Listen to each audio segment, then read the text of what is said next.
Yeah, ma'am. Sanjay.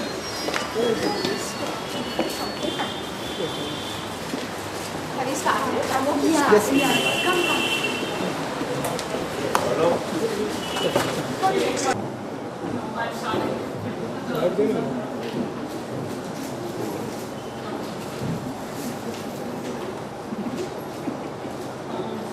I was just introducing you, and I think you kind of sensed that. So you walked in at the right moment. I will start again. I was just telling them that I was part of a people notice that I launched a film magazine once before. It was for a newspaper, and I gave it a fairly healthy.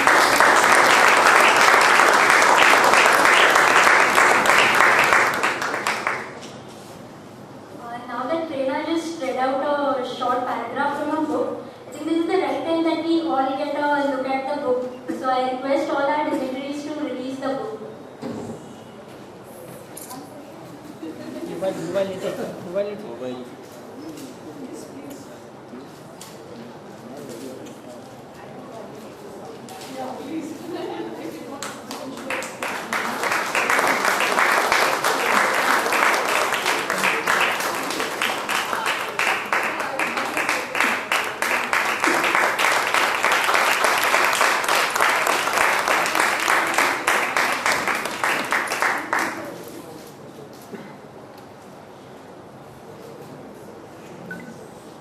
I request the young Up to me, how many months ago was it?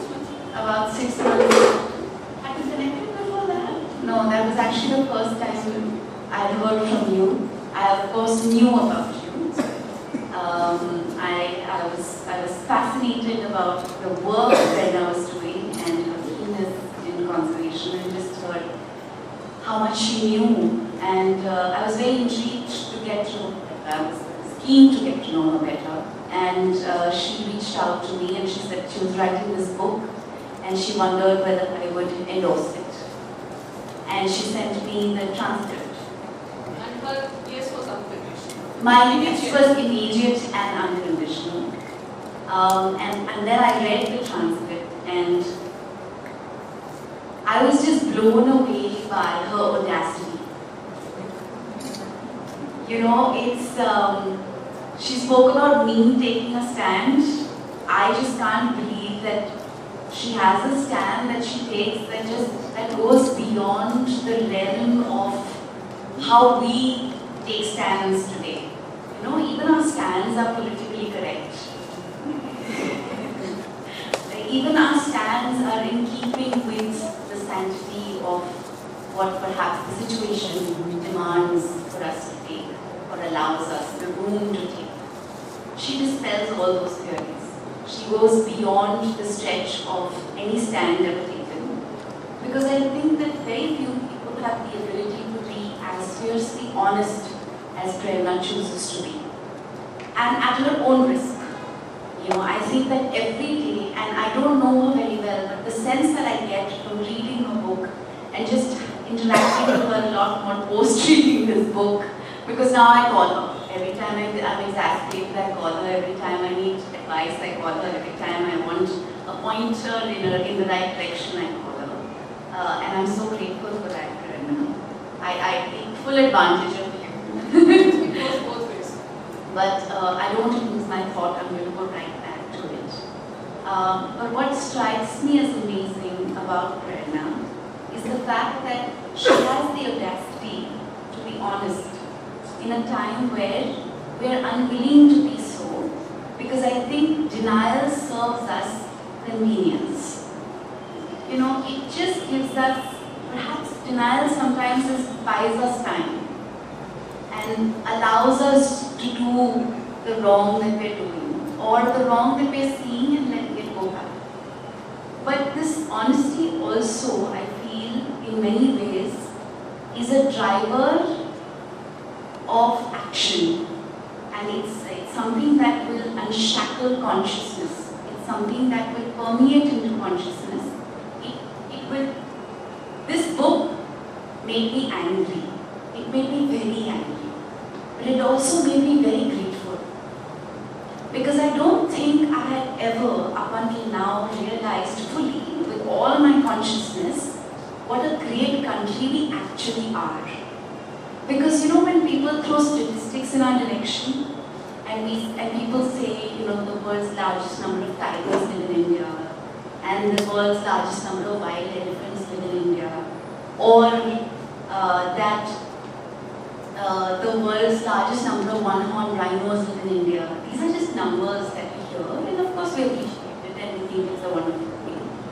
But what we don't realize is that we are a miracle. We are a nation that is coexisting with some of the most beautiful creatures on the planet that are surviving and possibly even thriving in certain parts, despite the fact that they have so little space. They're sharing this country with the world's second largest population that's about to become the world's largest population. And that to me is fascinating. It truly is. So thank you, Prerna, for giving us courage, giving us anger, because we need it. Because I think that we've become very complacent and we're angry about all the wrong things. We need to channel and direct our anger for the right things, which is fighting for this shared planet, this coexistence, and the fact that we need to worship, revere, respect, and love this coexistence above everything else. You can clap to that because I know you're feeling. I'm going to read a few excerpts from this book. I really hope that all of you grab a copy today and get as many people as you know to read it. Praveen, I really hope that you can get people in government to read this book. You know, people in legislation,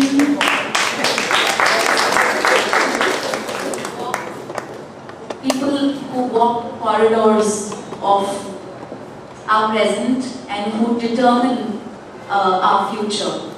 Read this book because I think it's a huge eye-opener, but more than anything else, I think it's so educational. It will empower them to make better decisions and choices. As I know, it has you. You are an asset to Maharashtra. I know that you understand this umbilical link between ecology and economy very, very well, and I know you're guiding our Chief Minister as well as you can. He admitted himself in actually this year in the Sanctuary Nature Awards that he hadn't realized up until he became the Chief Minister of Maharashtra and he started working as he did with, I think, this gentleman sitting to my left, how deeply connected ecology and economy were. And I think this book really and truly, in all its sense, highlights that. So, Prerna, if you allow me. So, may I read a few excerpts? I'm actually going to read from the prologue because I think it's so important to understand why Prerna has written this book. This is my copy. I was wondering where my pumpkins went. I was like, magic happened, they disappeared. Okay. I simply had to share this, to break myths, expand our limited perception of beasts, and lure people into their mysterious, magical world. I have woven the nature of animals into the vanishing. I was also faced with the harsh reality of how imperiled India's wildlife is. It is ruthlessly exterminating animals, and habitat destruction and fragmentation is wiping out wildlife. It took a heartbreaking encounter with an orphan in North Bengal to comprehend the repercussions of slicing a forest into pieces. The calf would not have been about 2 years old, and one of its feet was shackled by chains as he shuffled after the other domesticated elephants employed by the forest department for patrolling the jungles and guarding tourists. Unlike some of its older compatriots, this one was born wild. His mother and one or two other members of the herd had been crushed in a train accident. The railway line links Siliguri to Alipurduar, West Bengal, through sanctuaries, forests and paths frequently used by the elephants. This little baby was found bellowing next to his dead mother, sucking bewilderedly at her lifeless steeds. He was a victim of mindless, unplanned, non-inclusive development, which does not factor in ecological considerations or consequences. In my mind, that little elephant calf became the face of what destruction of forests does to wildlife. This railway line has caused havoc to the resident elephant populations, with over 40 of the animals crushed by trains in the past decade. Along with other development activities such as roads, it has disrupted forests, pushing the distraught animals into the rapidly expanded urban areas that now engulf their jungles. This is increasing the confrontation between human and elephants. Such human-wildlife conflicts find space in the book, though I deconstruct this struggle to present wild animals living in peace with people. Conflict is man-made, a product of not just the large-scale annihilation of our habitats, but also of our conduct, or should I say misconduct, around wildlife. I find a seeming indifference to this wave of vanishings that we are witnessing, but the loss of a species is more than a statistic, a name on the list of the dead. Its extermination alters the planet irreversibly, taking with it the ecological role it played and the plants and insects and microorganisms whose survival is linked to it. Humans are not disassociated with extinction. We are connected to and dependent on other species. Saving the forest is crucial for the economy. India's forests serve as a carbon sink tank, neutralizing over 11% of India's total greenhouse emissions. If you were to put a monetary value, everybody loves to talk about money, this ecosystem service would amount to 6 lakh crores.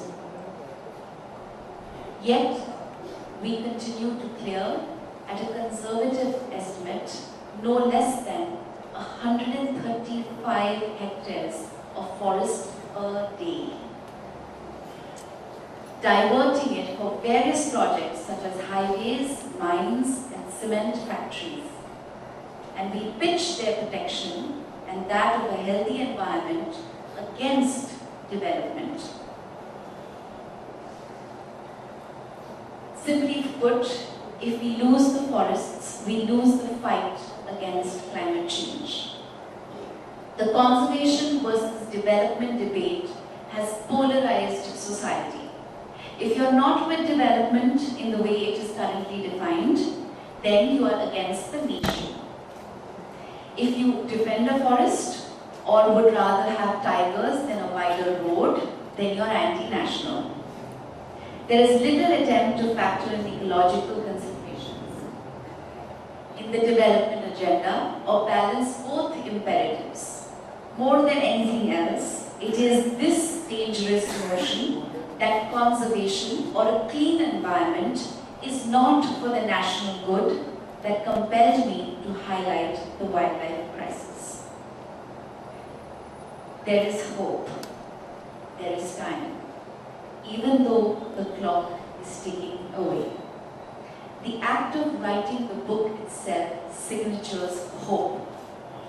It is a rallying call. Only if we call the crisis, I have goosebumps, will we act to resolve it. Most of the stories I write carry this message and offer potential solutions. I'm not going to read more because I think this for me encapsulates practically everything that I found to be compelling, empowering, and revealing about this book. Thank you once again, Prerna, for having me and for writing this wonderful book. And thank you everyone for being here. Are there more trees in the city of Mumbai?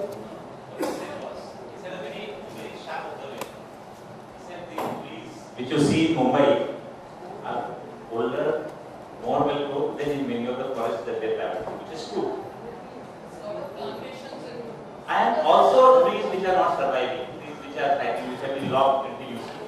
But most of the forests like Kent, you don't find old trees. The old trees were cut. And they are not even talking about trees. 71.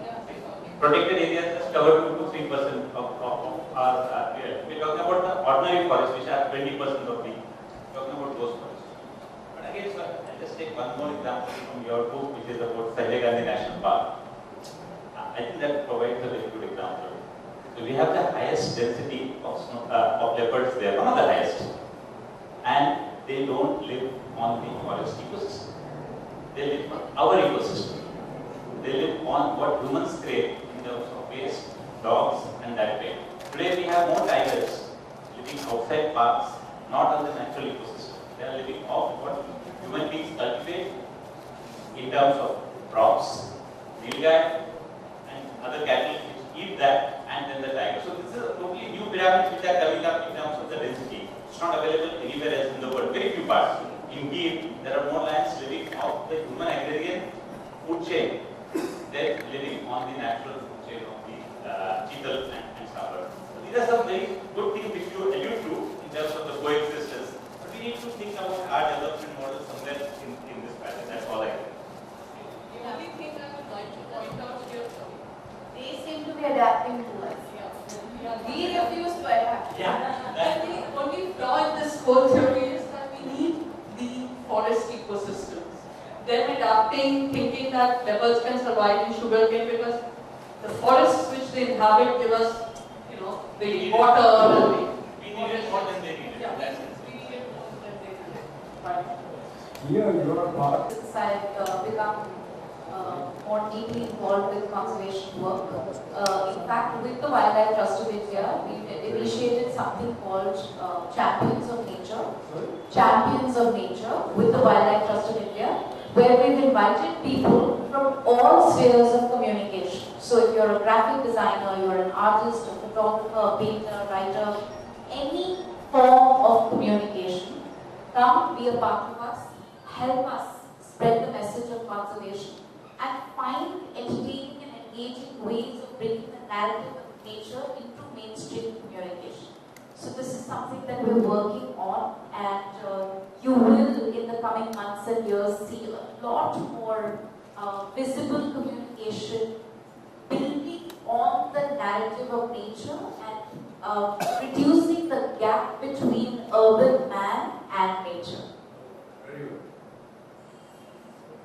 I have to add here that I think our relationship with nature and our relationship with nature and our love for nature cannot be reduced by or disregarded by the professions that we seek.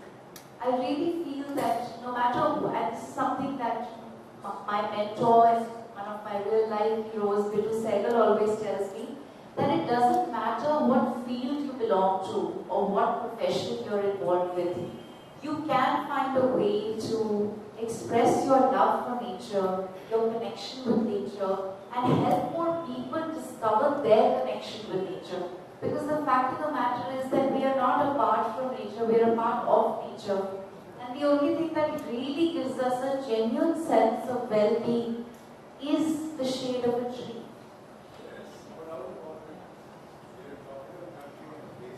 Anything. I mean, whether you're on a mountain or you're by the sea or you're under a tree or you're sitting by a waterfall or you're drinking water from a river. I don't know how many rivers we can drink water from anymore, but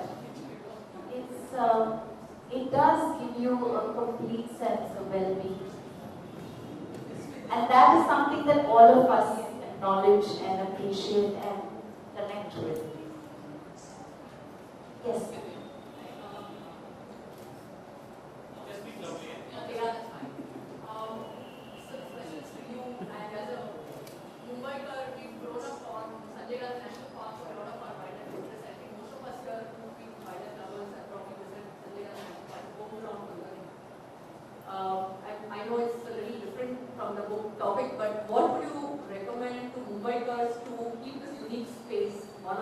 unique spaces in the world has, sorry, that we do, but from a political standpoint, what Myself, forget it.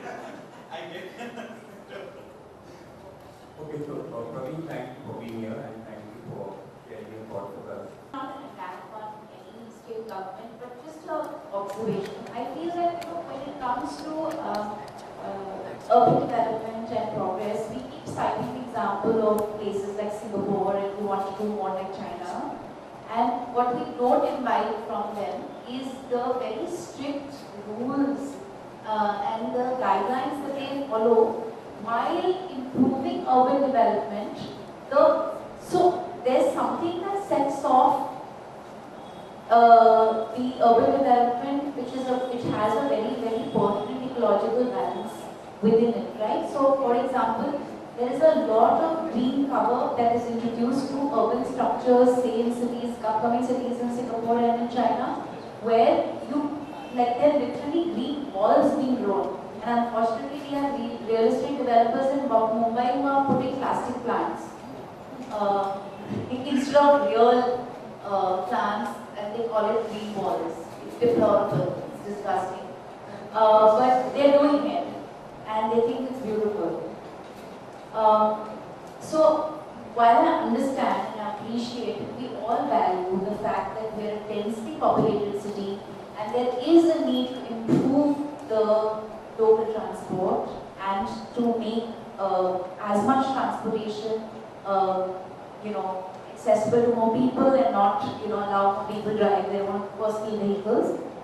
We need to find a balance and find ways that will not allow us, the citizens, to wonder where our oxygen and our water is going to come from.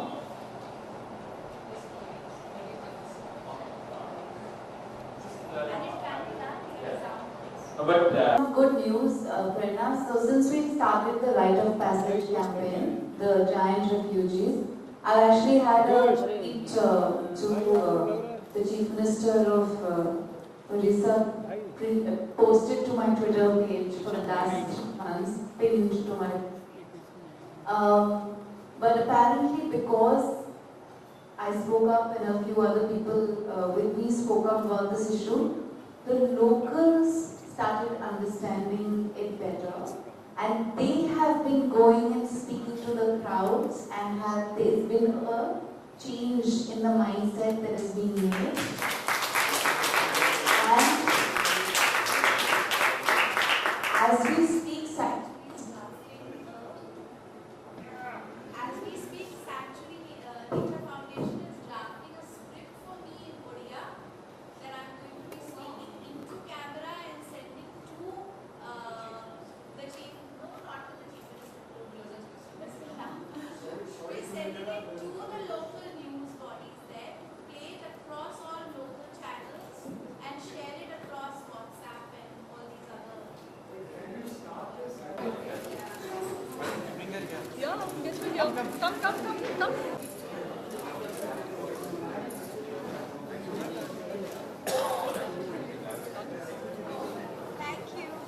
Thank you so much. Thank you. Thanks. So Prerna, I can't believe I'm being made to sign your. Of course, yeah.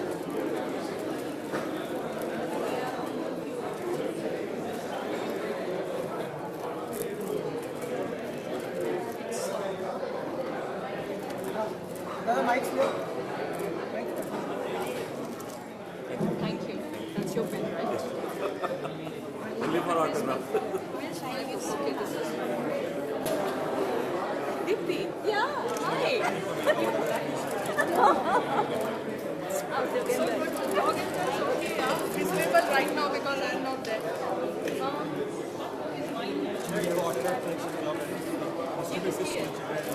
But तो ये मेरी है.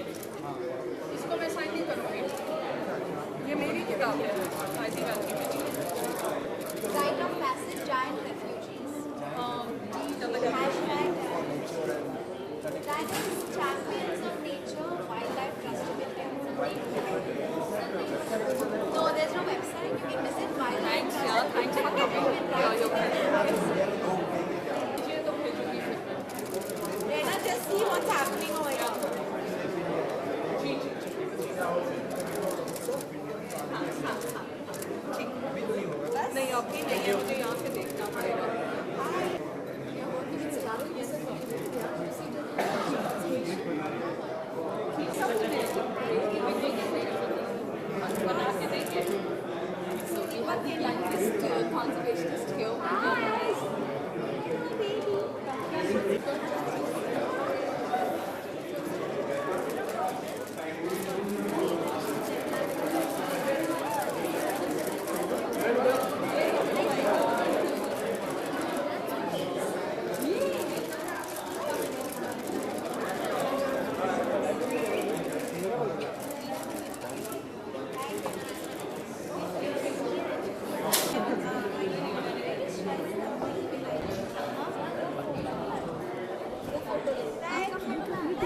क्या कहना चाहेंगे ma'am अपनी concert?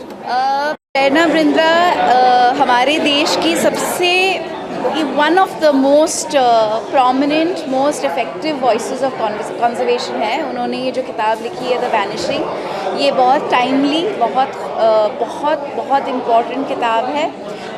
सबसे अच्छी बात इस किताब की ये है कि देश में हमारे जो प्रकृति है, वाइल्ड लाइफ है, फॉरेस्ट है, उन सबको वो हाईलाइट करती है, दिखाती है कि कितना कुदरत हम में है, हमारे बीच है, और कैसे उस कुदरत का कनेक्शन हमारे इकोनॉमी से जुड़ा हुआ है। So the umbilical link between ecology and economy, और कैसे हम, क्योंकि दुनिया के सबसे पॉपुलेटेड कंट्री बनने से ज़्यादा दूर नहीं है, कितना महत्वपूर्ण है हमें इस वातावरण को बचाना, इसकी सुरक्षा करना, क्योंकि इन्हीं पर निर्भर है हमारा पानी का सोर्स। तो it's a very important book. I was very happy to be here.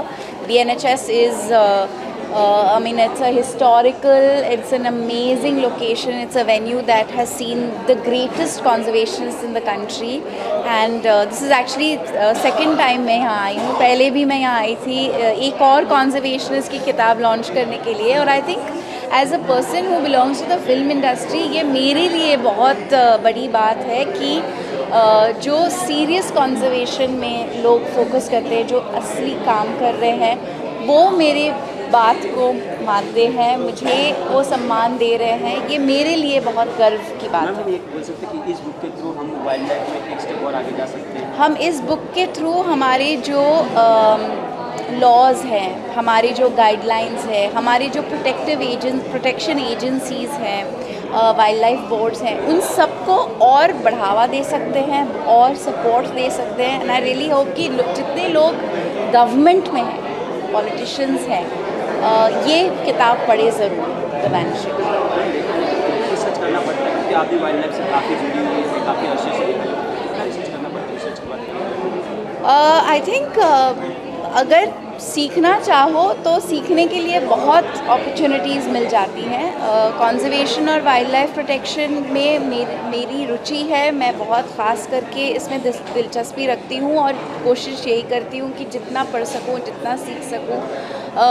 लेकिन इतना कुछ है सीखने को कि हर रोज़ कुछ नया सीखने को ही मिलता है। मैम देखा जाए तो मान्यता के रोल में मान्यता दत्त का संजय की जो बायोपिक बन रही है, उसकी शूटिंग भी किस तरह का एक्सपीरियंस रहा? राजकुमार रिसर्च, जब आप राजकुमार हिरानी जैसे डायरेक्टर के साथ काम कर रहे हैं, ज़्यादा रिसर्च नहीं करना पड़ता है। वो इतना उम्दा लिखते हैं कि बस उनका लिखा हुआ हम ठीक कर लें तो बहुत है। मैं बहुत खुश हूँ। Rajkumar Hirani is one of my favorite directors in the country that I'm working in his film, and working with Ranbir Kapoor was amazing. Thank you.